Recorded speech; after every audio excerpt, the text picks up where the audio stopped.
And I remember they paid us a severance package, and it was a lot of money, in millions. But I used that severance package to buy a car.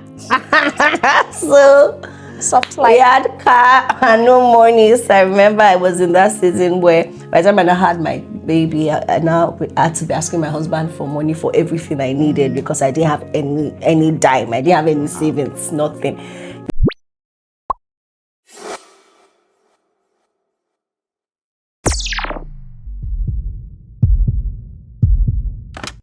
Hello everyone, welcome to another episode of Design Forward. My name is Bukola and with me here is Punto. Alright.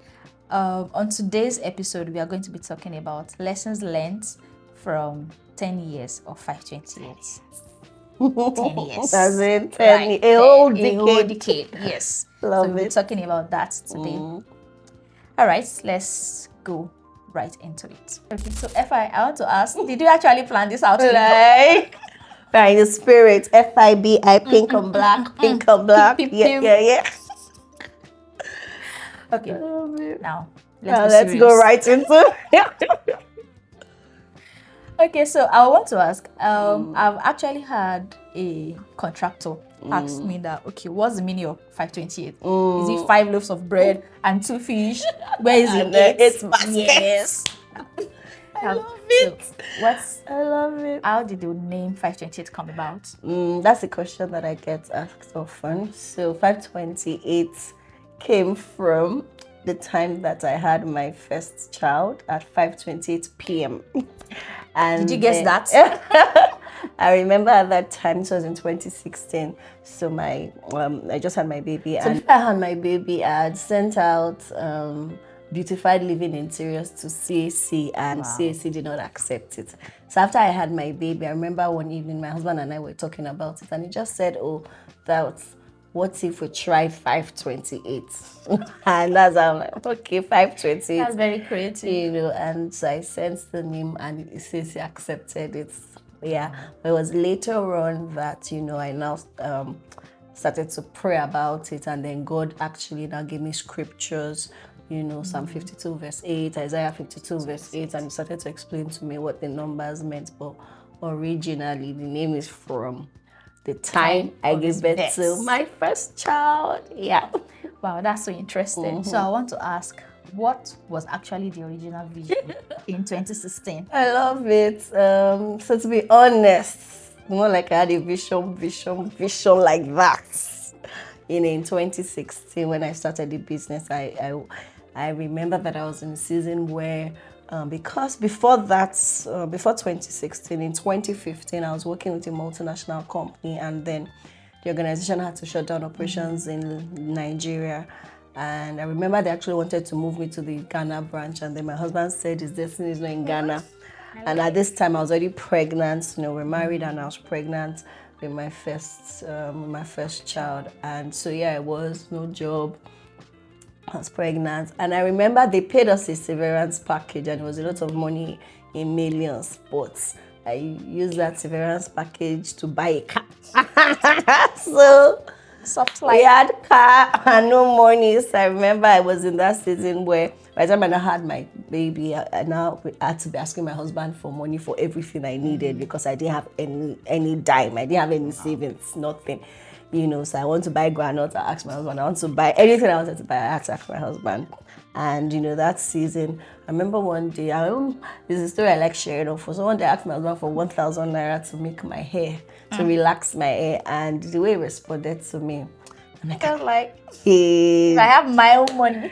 I know that maybe I think he was upset that day, but that is response, in retrospect, sparked. It was literally that response that made me say, I couldn't. So it's like he has been sleeping on destiny, So I started to just really pray to God to give me my own. And then I remember 2 days after, someone shares a flyer for an interior design training program, and I didn't have the money. Of course, I didn't have the money because the training was 120K. I didn't have 1K to make. Where did I want to get 120K from? So I remember just telling God that, God, if I tell my husband about it and if he gives me the money, now I know that you really want me to do this. So I told my husband about it, and he paid for it. So yes, my husband was the one who sponsored my business, right? Thank you, sir. Thank you. So that's how. So I did the training, and like I said, I just really wanted to have my own thing doing. I didn't just want to be an idol. So I remember I was doing the training that Mrs. Olagbegi, Temitope Olagbegi, the CEO of Six Sense at that time, she said one day during the training that we should take it fast and just ask God if we're really meant to be interior designers. So I was doing that. I actually took it seriously. I was doing that fast that I now prayed to God about the business, and then he now started giving me the scriptures about, the Psalm 52 verse 8, all of that, and just confirming it to me that yes, this is what you're meant to do. And I remember right after the training, I was offered internship. So one day during internship, I just took a picture of myself on the sites that I was supervising and posted it on Instagram. And that's how I got my first 2 clients from Instagram, and that's how business started. So in terms of what the vision was in 2016, the vision for me was I just wanted to have my own money. Let me just have my own exactly. money. But of course, as within 2 years into the business, God started to, I feel like God literally, I always say that God tricked me, not tricked me, but he should have brought me into interior design, into business, because before, when I was in school, I was a very career-focused, career-driven.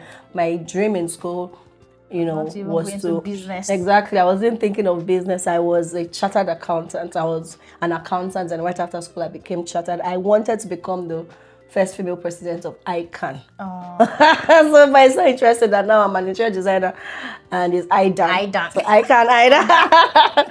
But yes, it was like 2 years into business that God started to give me, expand the vision and just really explain to me and show me, what the business really is about. Yeah. I think I'll take it all from where you stopped and where you talked about people, and now I want us to go into the people aspect. They say building people is harder than building spaces. So how would you, you mentioned that yes, you have this heart for people, for your staff, for everyone that has worked with you. How did you actually come to that realization that I actually need to build my people? I love that question, and really, I don't know if I quite agree that building people is harder. Well, yes, because spaces will take anything you put in it. Right? Yes, so building people. So when it comes to building people, I'm very big on training.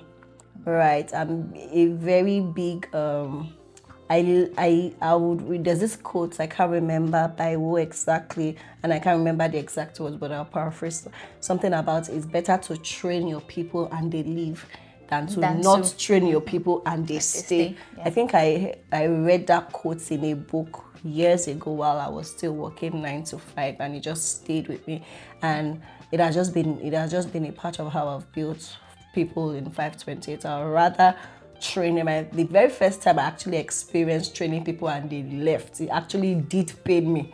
It pained me so much I was crying because I'd invested a lot in training them. I was thinking, I had this thought that they were with me for the long haul. And by 2 weeks after the whole training, both of them came at the same time to literally tell me, we think that our time in 528 is over. And I was really, I could not cry in front of them, of course, but I remember after they came and said all that they wanted to say, I entered my car, I drove home, and I just started crying. Right? And but that period, just really taught me. I remember I was crying, and then I was just angry at God, like, God, but you knew that these people were going to resign. Why didn't you tell me since? Why didn't I know, so that I'll not invest so much? Because it wasn't even really just about the training, it was the emotional investments that I had invested in them, And God didn't ever answer me. Just gave me instructions, told me to do different things for both of them, which I did. But what I realized that what he was telling me, what he told me to do was making my heart. So I just made my heart soft. And so today, if anyone wants to leave, after we've trained them, we're very happy to let them go, have a send forth. And, so yes, that's how, it has been building people, for 528. I love it. Okay, so the brand people see today definitely is not the brand 528 started with a decade ago. So I want you to take us through that journey, the evolution of 528 and the services that have been added over the years. That's a very interesting question. So yes, we started off as a full service interior. I remember our first two clients were, one was a residential and the other was a corporate organization, and that's how we started. And then we'll just have projects, some residential, some corporate, and then we started to grow from having interns to having our very first architects. Then the team started, and we got our first studio space, just office in Okwebi in Where I joined. 2019. Yes, where you joined us in 2021. Yes, and then we set up Abuja in 2020, and then so we've just evolved like that. And then in 2022, we had a major restructuring where we changed our logo, we changed our websites, really just literally changed, a lot of things to rebrand and reposition for the type of clients we now currently serve. And then in 2020, I think 2023, we started our 528 Academy. Yes. And then in 2025, late 2025 into 2026, we started 528 Properties. And so we've just been really evolving and growing like that. Yeah. Okay. So I would want to ask, when do you know that, okay, we are a season to actually evolve? When do you know that this is time for the next? Yes. I love that question. Well, I would say that I know when the Holy Spirit tells me. As a woman of the Spirit. Because, but the truth is, I'm trying not to spiritualize this podcast, but to be honest, how do I know? At the core of it, I'm literally really led, very, very led. 528 is very spirit-led, very led by the Holy Spirit. I know that I'm only just a steward of this assignment. And so at every point in time, when it's time to move on to the next, I always have a knowing. Yeah. Right? So most times, of course, it's not like I hear my head, now it's time. No, but I just have that knowing. And if you're a person of the Spirit, you're just being led by the Spirit that, okay, it's time to move. It's time to transition. It's time to do this, There was a season, there was a time when we had to let a lot of people go from time to time because we're also going through a transitioning season. So yes, that's the Spirit really leads. Wow. Thank you. I'll look for the pragmatic way to explain that. To explain the knowing. Yeah. So there's this common saying that to start is very easy, but it's the staying. Yeah. So what would you say has actually helped you to actually stay in this business? Because being in a business for the past 10 years is not in Nigeria. You've weathered different economic areas. So I think I agree with the saying that it's easier to start. Is the staying that's why statistics say that most people who start business don't last up to 3. By the 5th year, most businesses that have started have closed shop. So staying for up to a decade so far, we are still going farther. More decades. I think that number one, personally, I'm very self-driven. If I give myself to something, I like to follow it through. I don't need so much external encouragement or external push to keep going. So I think that's one thing that has helped. Number two thing that I'll say has helped is having the right structure in place and the right people. Yes, having the right people. But I mean, so far for 528, I think if I look at it with all the staff we've had from the beginning that have come and gone, we've probably had over 50 people. Wow. Come and gone if I look at it. But at different points in time, they were the right people at the time. And when it was time for them to leave, they left.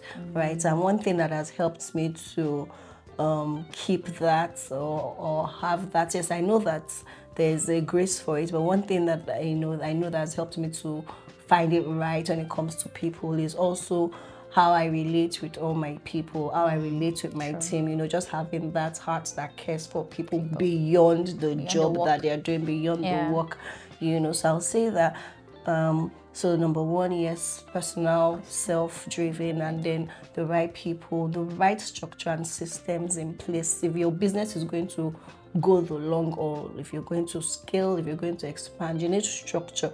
It can't be a one-woman business and everything just revolves around you, and you cannot do anything outside of the business, So I think that's one of the things that, so even when tough times come, when the economics are economicing, or when things are tough, just that staying power, just that power to, just that ability to push through whatever challenges, come. I think that's one of the things that has also really helped. That's so amazing. Yep. Thank you. So the journey is actually bigger than the founder, which is you, building beyond you. What would you say, or how would you say you knew that you've gotten to that season where you now need to, apart from transitioning to other aspects or other services, like, okay, I need someone also to build 528 with, and in selecting me as a creative director? Love that question. Love that question. So I think that was in 2023. Yes, it was 2023. And I just knew that it was time. At that time in 2023, I started. So I know that one major way I was feeling was that there had to be more. I felt like by 2023, I had been building 528 for about 7 years. And I just felt like there had to be more. I felt like I'd done interiors, and there has to be something else.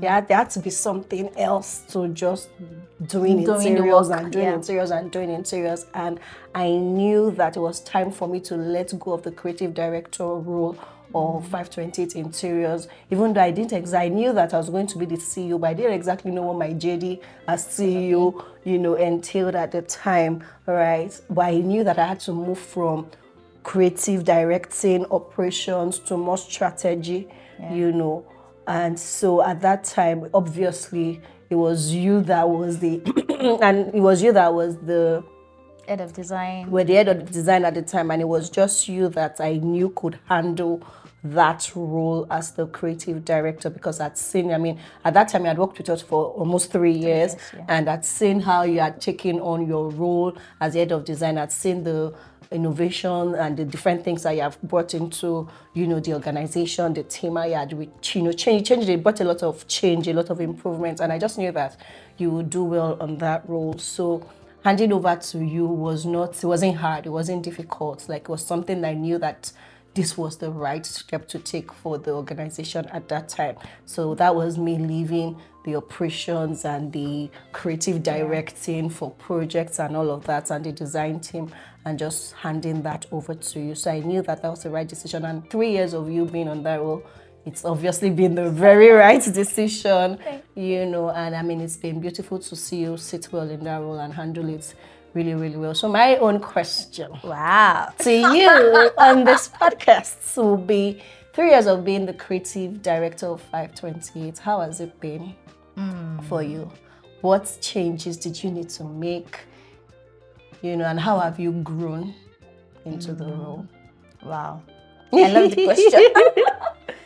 Okay, so I would say, like you mentioned, I joined 528 as the head of design and head of project. And so I think the first day you told me about it, I was like, are you sure I can do this? I you can remember, I was like, are you really sure I can do this?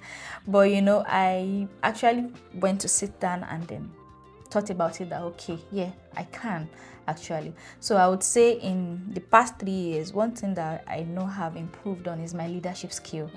Because there's a difference between you getting the job done and now being able to actually lead people to get the job done. Because now you are not doing the job. You are literally delegating, holding people's hands to get it done. So I would say one of the major growth I've seen in myself is the leadership aspect, not just getting the job done. Now, instead of getting it done, be able to lead people to also get the same job done. So apart from the leadership aspect, I will also say I now had to, learn about even other aspects of the business beyond design. The finance is there, the administrative part is there. So I really know how to take my time to now go more into details about understanding how everything works. Before, initially it was just an overview, but now you're the one, taking up the role. So I would say those were the things that has really helped in the past 3 years. Love it. Thank you. Amazing. Thank you so much for staying to the end of this episode of Design Forward. We absolutely enjoyed the conversation, and hope you picked a lesson or two from it that you can apply to your own business or in your own life. So stay tuned. We have something very big coming up for our 10th anniversary. Don't forget to like, subscribe, comment, and you can ask us any question in the comment section. Bye. Bye.